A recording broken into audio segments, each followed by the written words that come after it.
Саламатсызбы балалар? Балалар, айтыңыздаршы, біз қай елде тұрып жатырмыз? Иә, дұрыс айтасыздар. Біз Қазақстан Республикасында тұрып жатырмыз.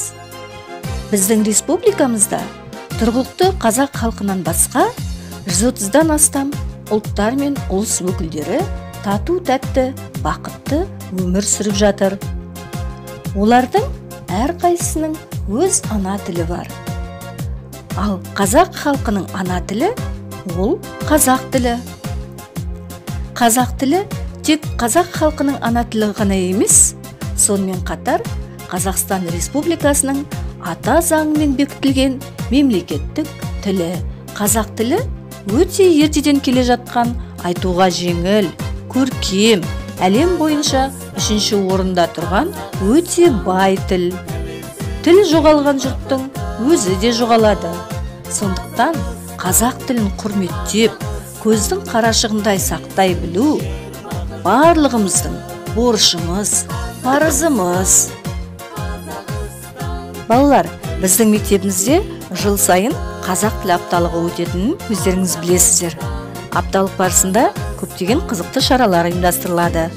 Атап айтатын болсақ, мен қазақстандықпын, мәнерлеп оқу сайысы, викториналық сұрақтар, мақал-мәтелдер білгірлерінің сайысы, қазақ халқының ұлттық ойындар фестивалі және тағы да басқа қызықты шаралар ұйымдастырылады. Биыл да қазақ тілі апталығы өз шараларын қашықтықтан ұйымдастырғалы отыр. Яғни сіздерді тілім мақтанышым тақырыбында челленджге, кең байтақ Қазақстаным тақырыбындағы сурет көрмесіне және шебер қолдан жасалған бұйымдар көрмесіне, ребустар шешіп, мақал-мәтелдер викторинасына белсене қатысуға шақырамыз.